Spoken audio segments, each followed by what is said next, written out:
Good evening. It's Saturday, September the 6th, at approximately 8:25 in the evening.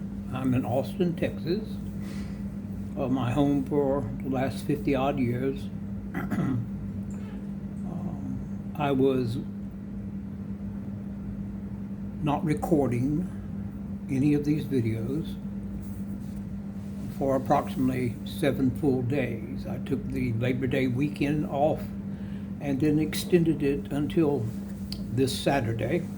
So that's a week and a day that I haven't worked. Well, I am working today, so that's a full week I did not work. The reason being I had not taken a vacation, to my knowledge, in going on a good 10 years. So I said, well, about every 10 years, a man, especially one approaching my age, deserves to take a few days off, and so I did, and I enjoyed them thoroughly. Didn't accomplish much, I can assure you of that. I was contacted by someone in the field that deals with expanding the base. Excuse me a moment. Expanding the base of those that are just starting out on YouTube and making these type of videos, informative educational videos. I am an old yogi. A yogi simply means a person practiced in yoga. I've been studying it for a good 50 odd years. And my field in yoga, besides being a former teacher back in my 20s, which was a while back, my field is yoga philosophy. And this is a continuation of a series that I'm doing on the Bhagavad Gita, which has 18 chapters. The last one I did before I took my vacation was chapter 12. This will be chapter number 13. And this has to do with the yoga of distinguishing the field and the knower of the field. Now there is a Sanskrit phrase for that, which I'll try to pronounce correctly for you. English is my first language, of course. Kshetra-Kshetrajna Vibhaga Yoga, or the yoga of distinguishing the field and knower the field. And it's a very profound chapter. Vyasa, who was the writer of the Gita, which is a subdivision of the great Mahabharata, which he was a great contributor, if not the writer, is the one whose words I am interpreting and commenting on for my viewing audience. I'm also sharing the master of Advaita Vedanta, Adi Shankara's commentary type, not his true commentary, but the type of commentary he would have contributed, going by his style, which is the classical style. I'm more of a modernist, being a 21st century person. So I'll go ahead and start. So we're talking with a comparative discourse here, and the introduction is that the Gita, or Bhagavad Gita, is a timeless dialogue that vibrates with spiritual truths. It finds its 13th chapter, the yoga of distinguishing the field and the knower of the field, or the Kshetra-Kshetrajna Vibhaga Yoga, especially to be profound.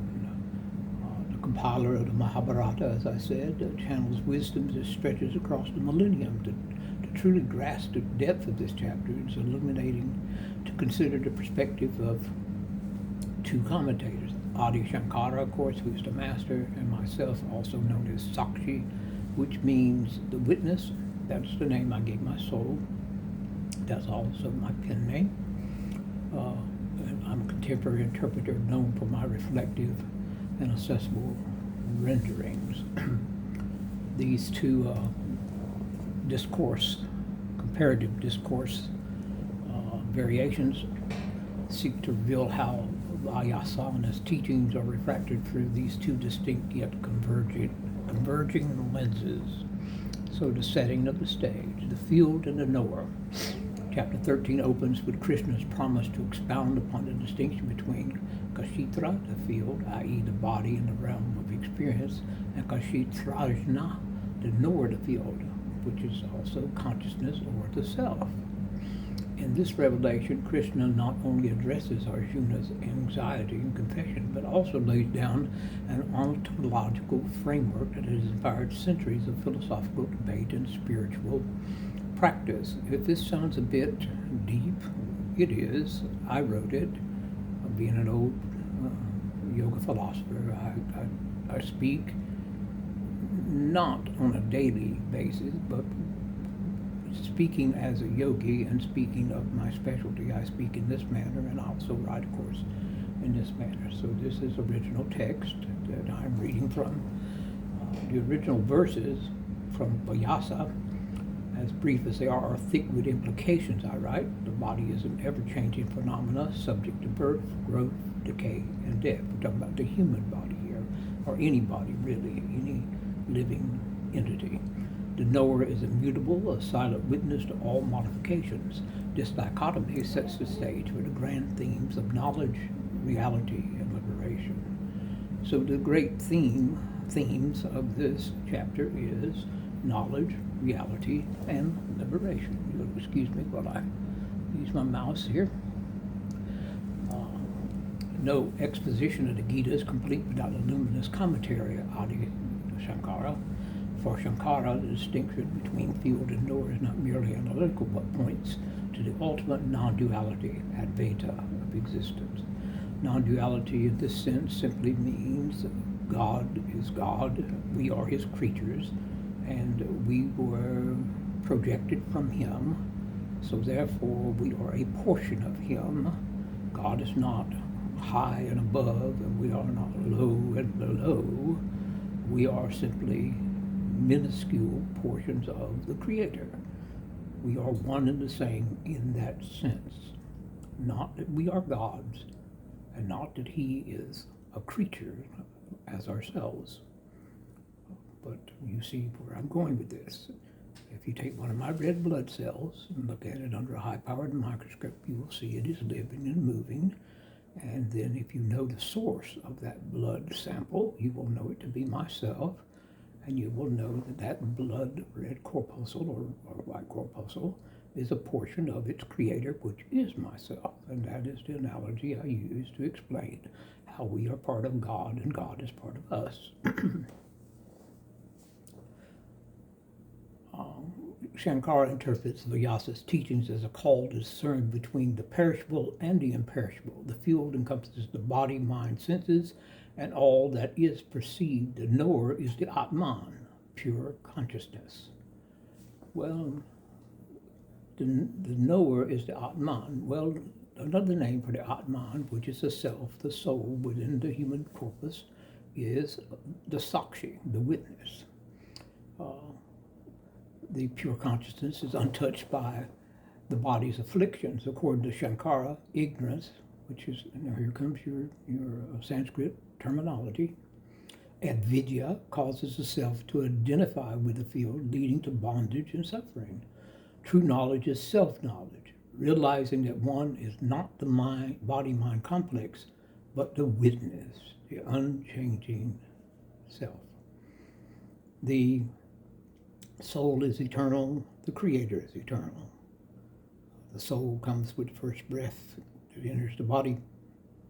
The soul exits with the last breath, the body draws. It is eternal, the Creator is eternal.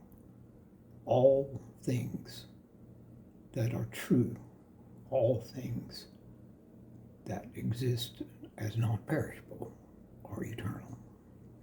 The means of knowledge is the next subcategory I've written about.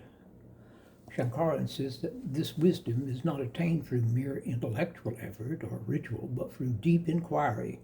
Now here comes another Sanskrit phrase, jnana, which means knowledge or in pursuit of knowledge. Jnana yoga, guided by the scriptures and the realized teacher. Liberation, moksha, arises with a false identification with the field is severed, a process of negation, neti neti, not this, not this. That's one of the Mahavakyas that leaves the pure knower standing alone. For Sankara, then, chapter 13 is the very heart of Vedantic soteriology teachings. I often write under the name Sakshi, and I bridge ancient wisdom and modern sensibility. My commentary brings Vyasa's teachings into dialogue with contemporary life, making the Gita's insight available to seekers across the times and the cultures. From the beginning of yoga, which I wrote the history of yoga, that's in some of my earlier videos, you will see that group, to right now, across time and cultures. Hopefully I'm reaching other cultures outside of the United States, which is, as if you're a world viewer, you know, is in a sad situation at this point in time because of its leadership. Field as world experience, the field as world experience. In Sakshi's view, talking about myself, the field is not only the body, but also encompasses one's psychological experience, cultural condition, and even technologically mediated realities. I emphasize the relevance of Krishna's teachings for the modern person. Just as the ancients struggled with attachment, ambition, and suffering, so do we find our identities fragmented across roles, devices, and social expectations. Yes, it's all true, isn't it? If you stop and review this. And you're welcome to roll back and stop and back up and review what I'm saying to you to get a more in-depth, a deeper understanding of how I'm teaching here. And you can also take notes and do research. I recommend Yogapedia for a fast reference for some of the words I use, and some of the phrases I use. I also recommend Wikipedia.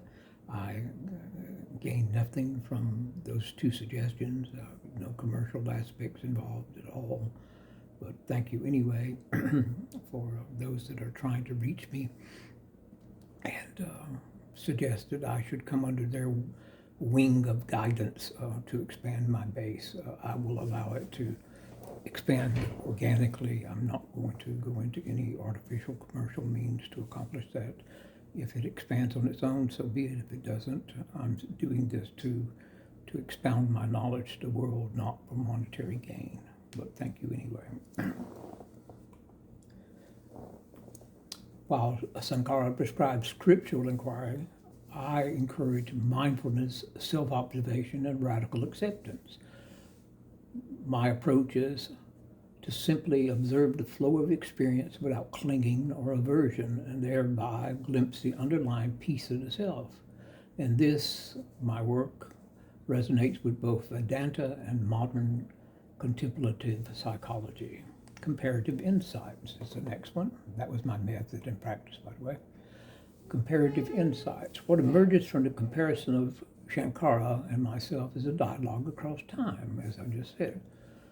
A conversation between metaphysics and practical psychology. I'm more on the psychological side. He's more on the metaphysical side. Of course, he's 8th century Common Era, about the 700s. I, of course, was born in 1950, so I sort of bridge I am bridging the 20th and 21st century, and in good health, by the way, considering everything. My Parkinson's and my diabetes are my two diseases that will stay with me until I pass this earth, from this earth. If you see that I correct myself as I'm speaking, and you've not seen my videos before, that is because I'm a writer, and writers correct as they're typing, or I do, or as they're penning on paper, as I do. Then transliterate that into a typed form. But I correct as I write, and I also correct as I speak. That is the author in me. That is my eccentricity. That also adds to my style of speaking, if I have a style of speaking that you don't consider boring or anything else than normal. Okay, so I go into the comparative insights. I'm talking about Sankara. When I say we, I'm talking about Sankara and myself. We both see the distinction between the field and the knower as fundamental.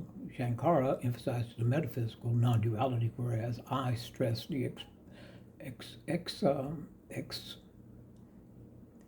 I stress the utility of disidentifying from the transient phenomena. Means to realization, Sankara advocates for the rigorous path of self-inquiry and scriptural study, I for direct observation and meditative attentiveness. Yes, these are my ways. The nature of liberation, Sankara liberation is the dissolution of individuality and a non-dual self.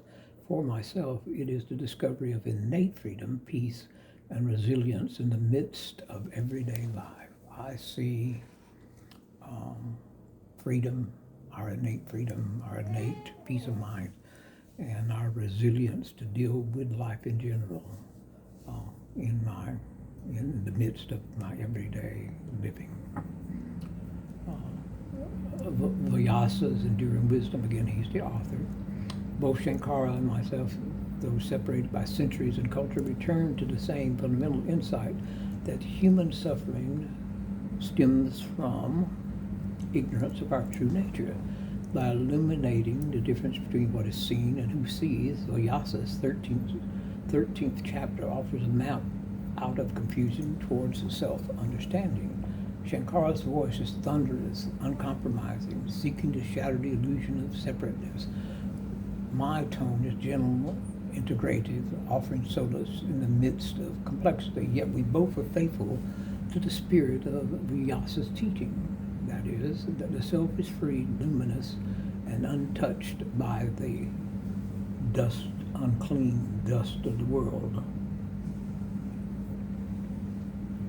You'll forgive my drinking while I'm speaking to you, but my Parkinson's affects my voice box, and it also affects my facial motions, and my hands shake and so forth. So I have to, there's an old saying, I have to oil the throat by using a liquid to keep myself hydrated.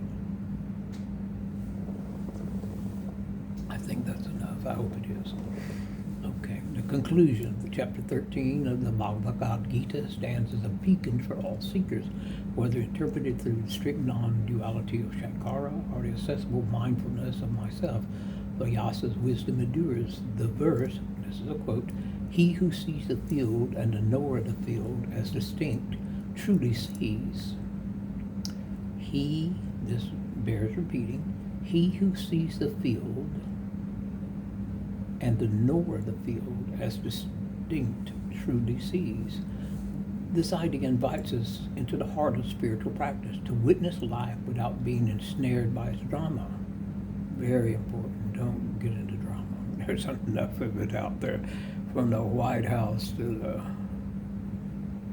the outhouse, I suppose. I don't mean to be crude, but I grew up in a world where there were outhouses, believe it or not, in country homes and the poorer neighborhoods.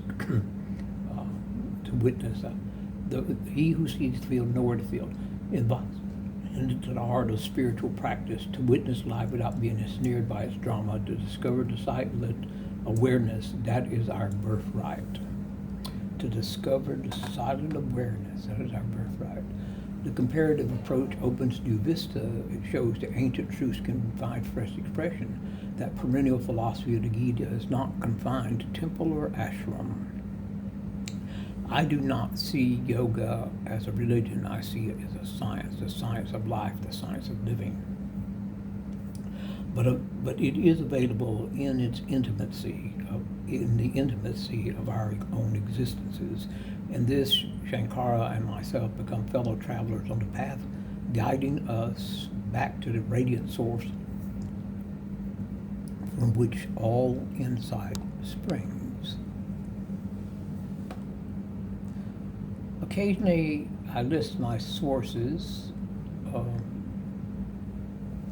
In fact, I always list them in the writing. I don't always list them in the narrative, but I'm going to do that this time just to let people know I do give credit where credit is due.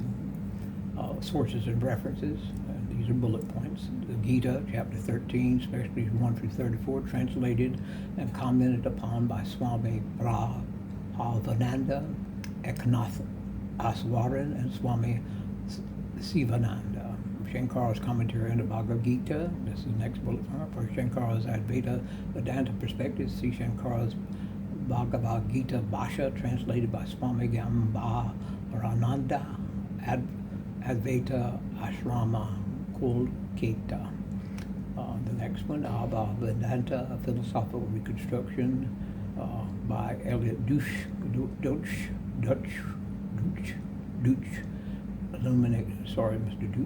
illuminates Sankara's ontological foundation and method of self-inquiry, mindfulness in modern psychology by John Kabat-Zinn for Sakshi.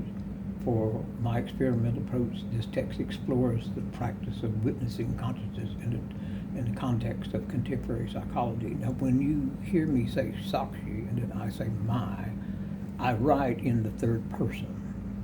I write as Sakshi. So that's why that's kind of strange transliteration that I do. It's not that I'm making a mistake. It's just I'm bringing it to a simpler context for you. In the context of contemporary psychology, Living Gita, the complete Bhagavad Gita commentary for modern readers by Swami Satchidananda, offers integrative insights, bridging ancient wisdom and modern mindfulness. Now, Swami Satchidananda, I believe, passed away in 2008. I did listen intently and learn very well from his integral series that he did as videos and that were shown on YouTube. This is one of the ways I discovered YouTube. He was my guru, so to speak, for years and years and years. The Perennial Philosophy by Aldous Huxley, discussing universal spiritual truth, echoed by myself and by Sankara. Scholarly articles and essays for the Journal of Indian Philosophy and International Journal of Transpersonal Studies addressing the distinction between the knower and field and comparative approaches to liberation. These are just articles I've run across and made notations from and included them from my memory and my notes into the text of this 13th chapter that I've narrated for you up to this point. So for further study, seek out primary translations of the Gita, as well as contemporary works exploring non-duality, mindfulness, and enduring relevance of Vyasa's wisdom in today's psychological landscape. And there we are. We did quite well there, didn't we? We did that in under 25 minutes, which is a new record for me.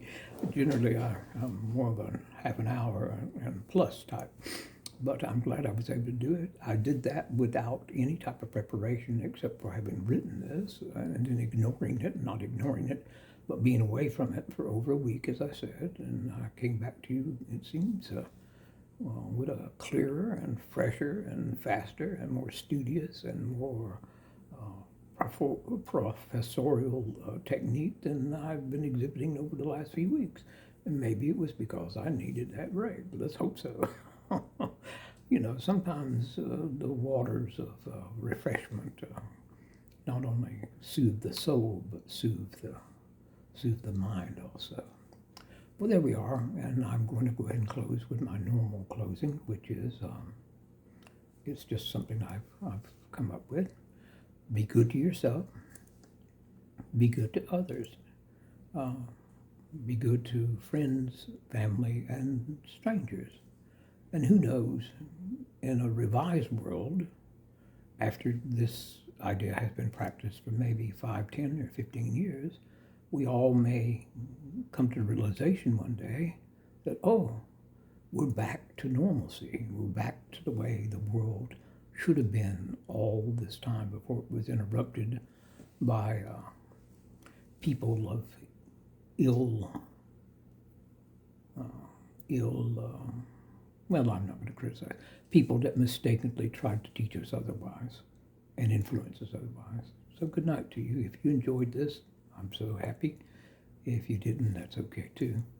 But I'll be continuing this course of the 18. This was number 13, so I have 5 to go. And then I'll be doing a series of that will give me that'll be video number 40, or 39 when I finish. Then I have 10 more lined up that I'm writing right now. I'm going to actually have been writing during my vacation, so to speak. But that's okay. I enjoy writing. I do it on a daily basis, it seems. So good night to you, and thank you so much for your time and your understanding and your interest in my discourses. Goodbye.